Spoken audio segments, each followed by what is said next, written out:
शिव आज भी गुरु हैं और इस अध्याय में वह सब है जो आपको चाहिए शिव को अपना गुरु बनाने के लिए। यही मार्ग है उनके अनुग्रह के पात्र बनने का और उस आनंद के प्राप्ति का जो आपका स्वभाव है। इसमें कई प्रश्नों को हम समझेंगे, जैसे क्या साधना करें, ओम नमः शिवाय का जाप कर सकते हैं या नहीं, किसी मानव गुरु होने के बावजूद शिव को गुरु बना सकते हैं या नहीं, और कई सारे प्रश्न जिनका उत्तर मैं आगम शास्त्र और अपने अनुभवों के आधार पर दूंगा, क्योंकि मेरे गुरु भी भगवान शिव हैं और उन्होंने ही मुझे वह बनाया है जो मैं आज हूँ। खैर, तो बिना अधिक बोले समझना शुरू करते हैं। पिछले अध्याय में हमने चर्य को समझा, यानी वो 8 कंडक्ट्स जो शिव शिष्यता के लिए अनिवार्य हैं। आज हम इस धर्म के बाकी 3 स्तंभ को समझेंगे, ज्ञान, योग और क्रिया। शैव धर्म में जब भी दीक्षा दी जाती है तो पहले ज्ञान समझाया जाता है, क्योंकि जब तक सारे मिसकंसेप्शंस क्लियर नहीं हो जाते हैं तब तक हम सत्य के मार्ग में अग्रसर नहीं हो पाते हैं। संकोच का होना हमारे विस्तार को प्रतिबंधित करता है। जब तक आपको पता ही नहीं होगा कि केदारनाथ है क्या, कि जाना कहाँ है, क्यों जाना है, वो है भी कि नहीं, जब तक ये सारे प्रश्न को हम लॉजिकली संतुष्ट नहीं कर देते तब तक आपको चाहे रास्ता पता भी हो तब भी आप नहीं पहुंच पाएंगे केदारनाथ। आप रास्ते में ही भटक जाएंगे या लौट जाएंगे, क्योंकि आपको मीनिंगलेस लगने लगेगा, या पहुंच के भी पहचान नहीं पाएंगे कि यही है केदारनाथ। रोड सामने होगा तो भी आप खाई में कूद जाएंगे। इसीलिए गाइड का रोल होता है कि आपको सारा थ्योरेटिकल नॉलेज दे दे, आपको संतुष्ट कर दे अच्छे से। शंकराचार्य उन्होंने भी मनन को इम्पोर्टेंट माना है।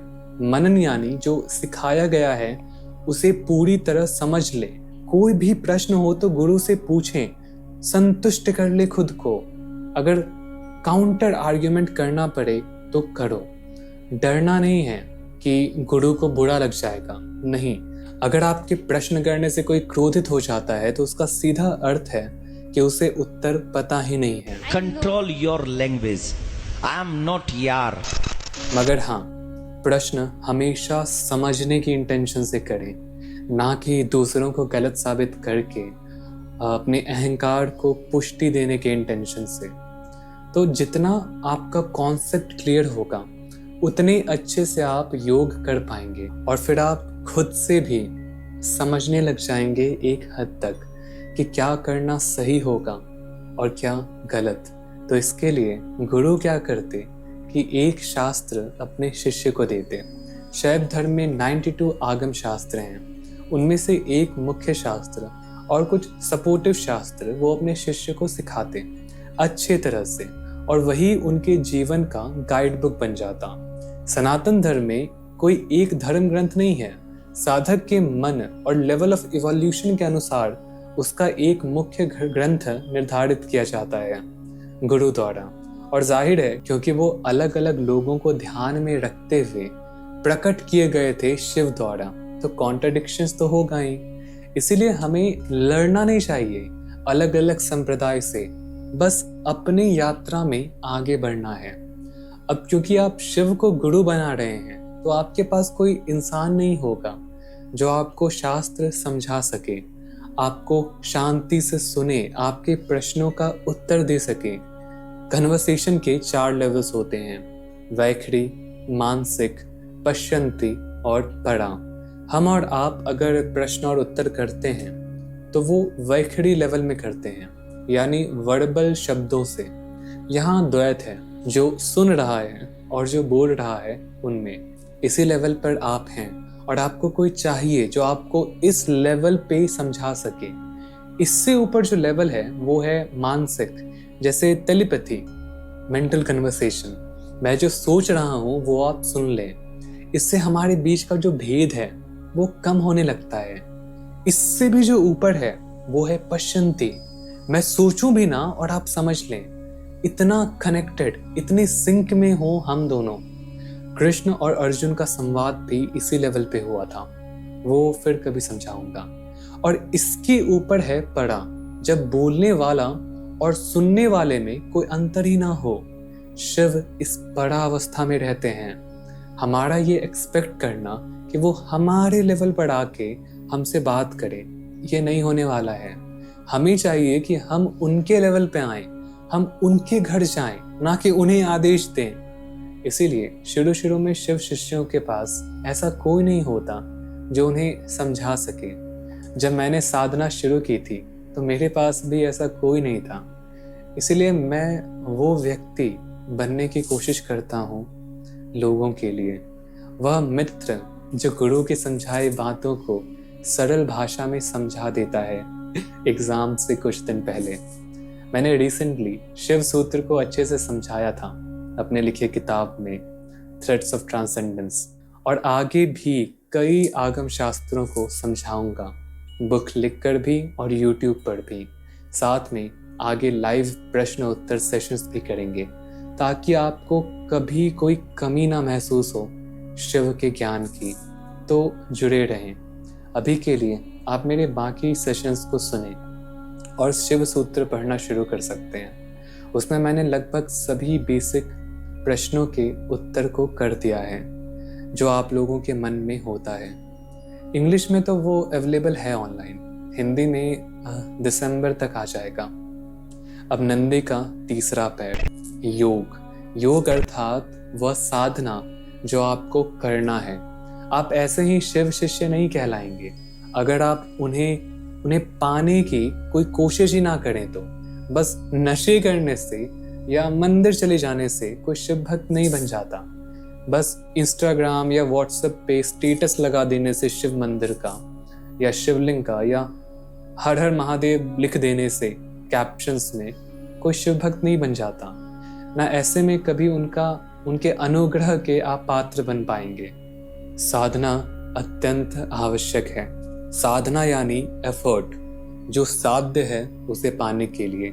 साध्य यानी लक्ष्य, और लक्ष्य है अपने स्वयं को जानना या शिव को जानना।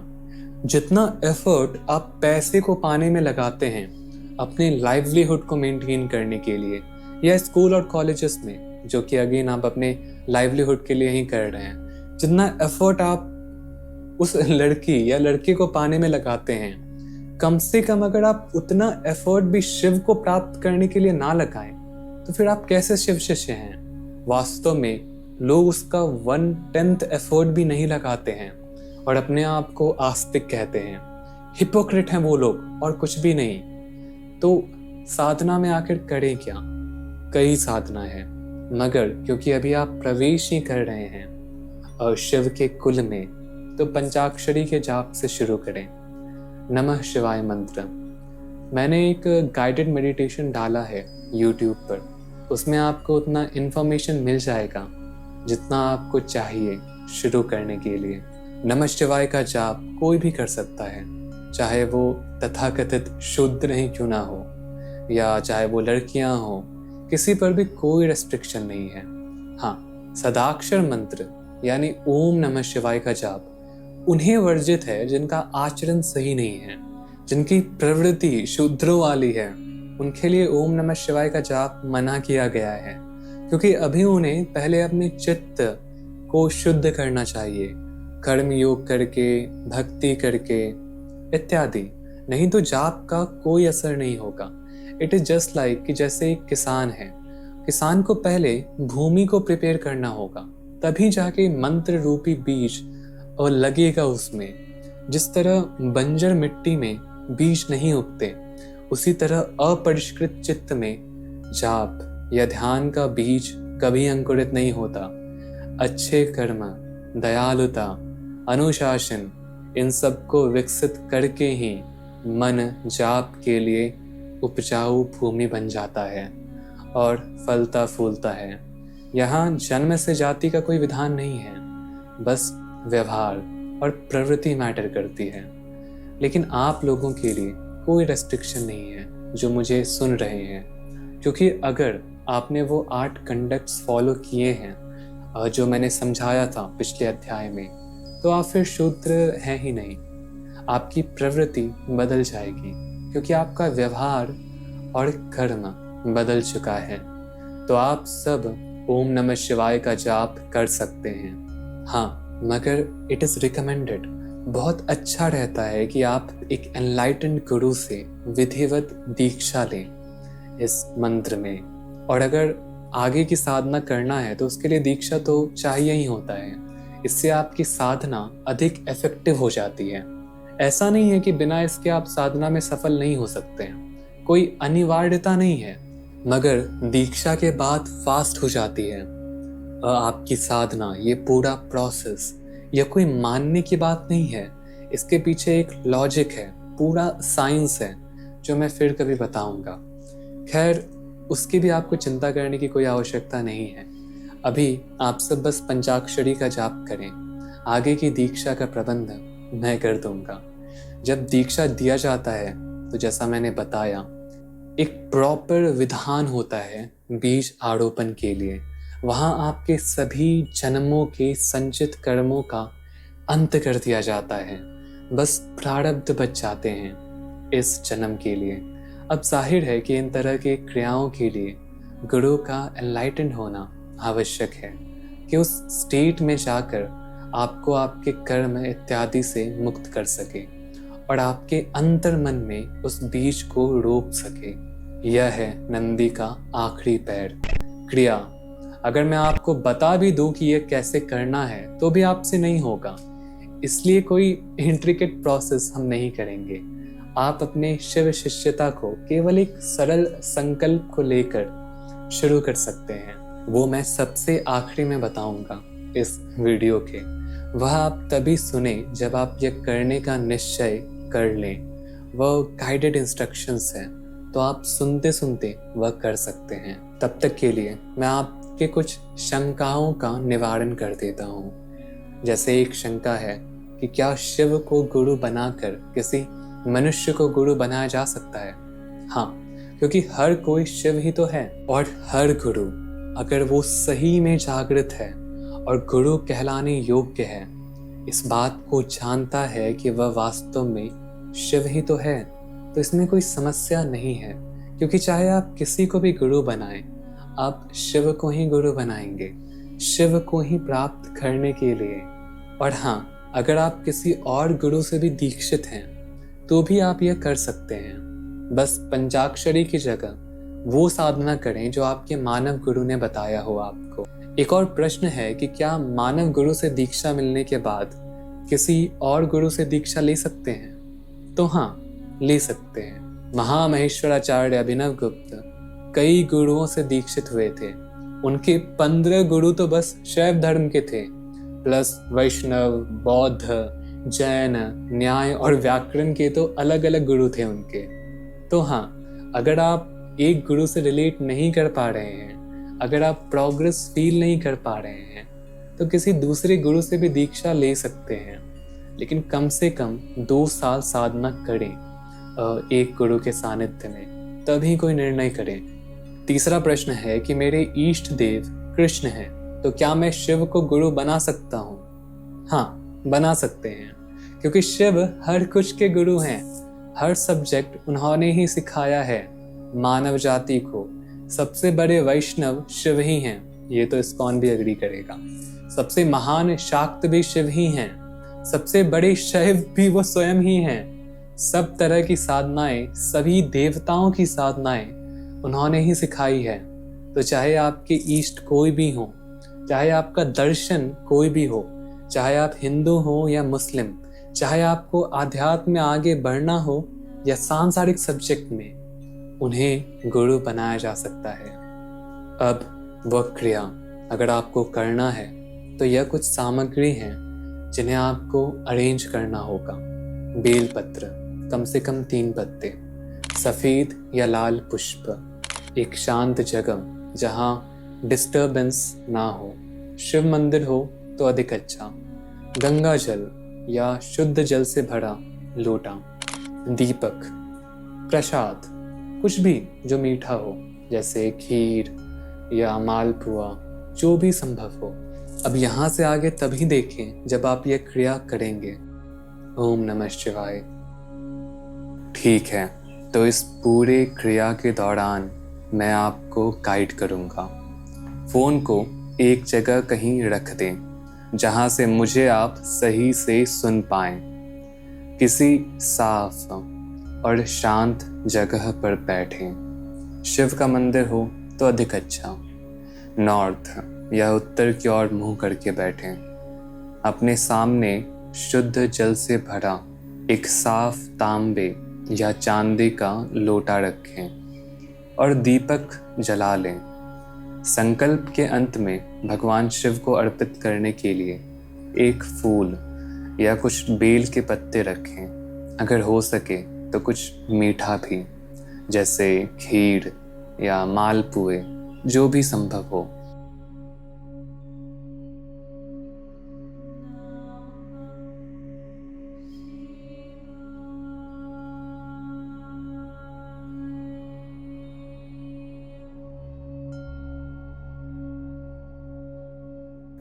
अब इन मंत्रों का उच्चारण करें। ओम शांति सुशांति सर्वरिष्ट शांति भवतु।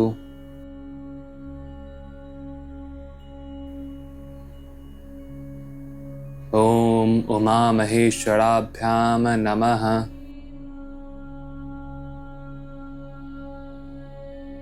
ओम लक्ष्मी नारायणाभ्याम नमः।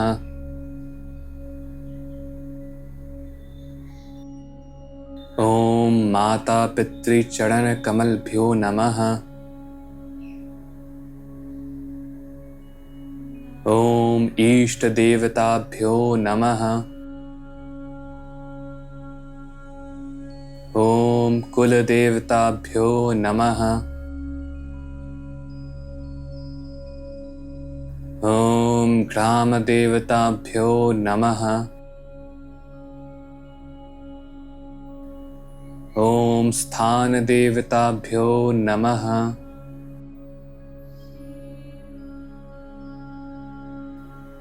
ओम वास्तु देवताभ्यो नमः।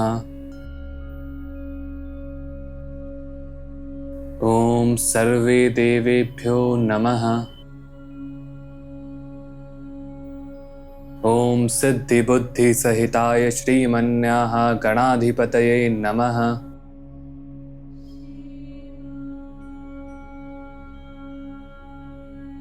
ओम स्वस्ति न इंद्रो वृद्धश्रवा।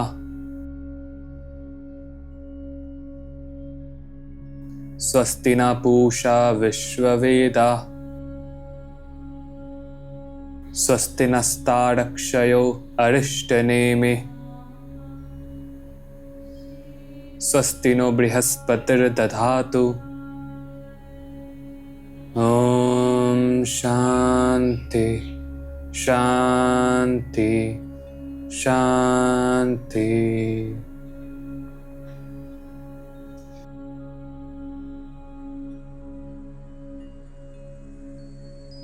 अपने हाथ में थोड़ा जल लें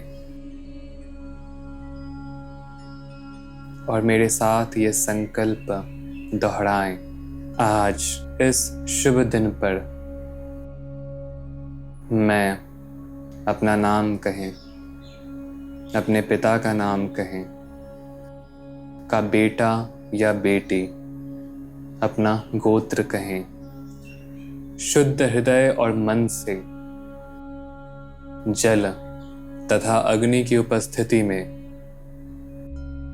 उन्हें साक्षी मानकर भगवान शिव को अपना गुरु, अपना शाश्वत मार्गदर्शक और पालनहार मानने की प्रतिज्ञा करता हूं। हे शिव, मैं स्वयं को आपकी शिक्षाओं के प्रति समर्पित करता हूं और धर्म, ज्ञान और मुक्ति के मार्ग पर चलने के लिए आपका मार्गदर्शन और अनुग्रह चाहता हूं। इसे और 2 बार दोहराएं।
अब जल भूमि पर बहा दें।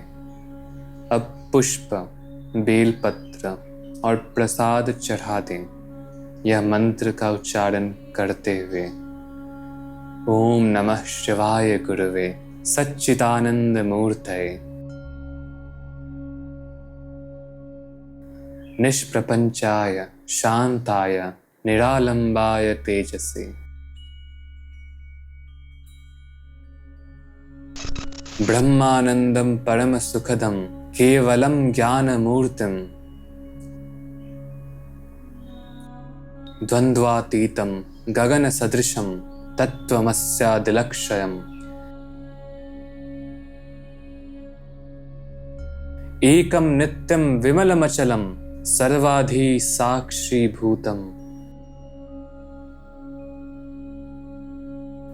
भावातीतं त्रिगुणरहितं सद्गुरुं तं नमामि।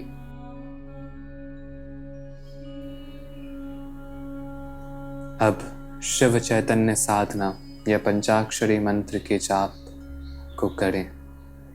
ओम नमः शिवाय।